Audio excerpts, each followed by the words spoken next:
verse is this: nothing can stop God's plan. Think about what God said and what everybody else said in this passage. God said, the older will serve the younger. That's what he said in chapter 25, verses 34 through 35. Jacob said, well, maybe I can help God out. And he tried to take Esau's birthright. Esau said, I don't really care. Isaac said, I'd rather do it my way. I want to bless my son, my older son. Rebekah said, well, I've got a plan. I can make it happen. Jacob said, whatever you want, Mom.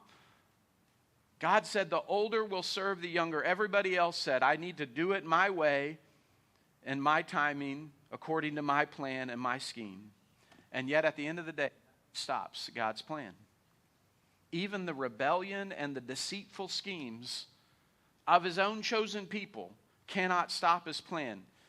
One commentator, Dale Ralph Davis, said it this way, and I put this on the screen: Yahweh's will is going to triumph in spite of all efforts to sabotage it, in spite of the network of the free and sinful wills of opposing or aiding his decision.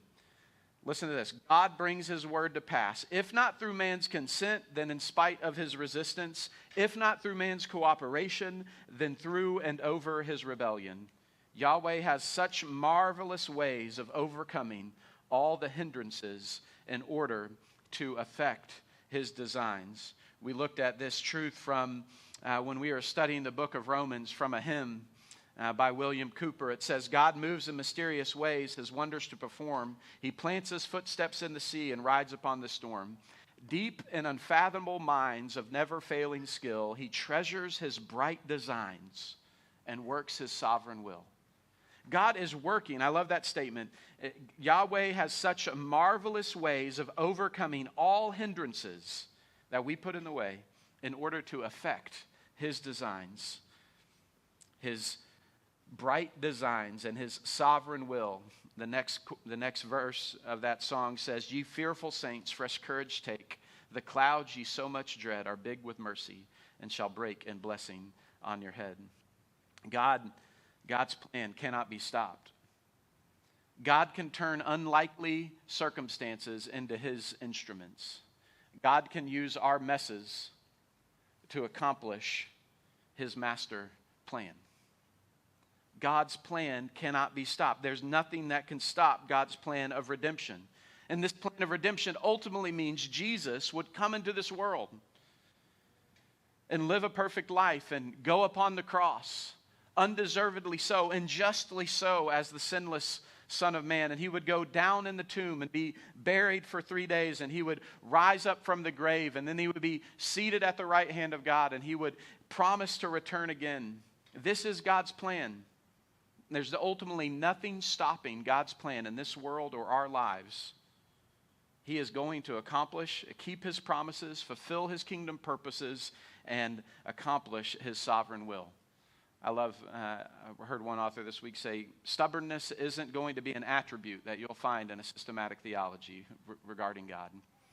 But his divine stubbornness is often on display throughout the pages of Scripture.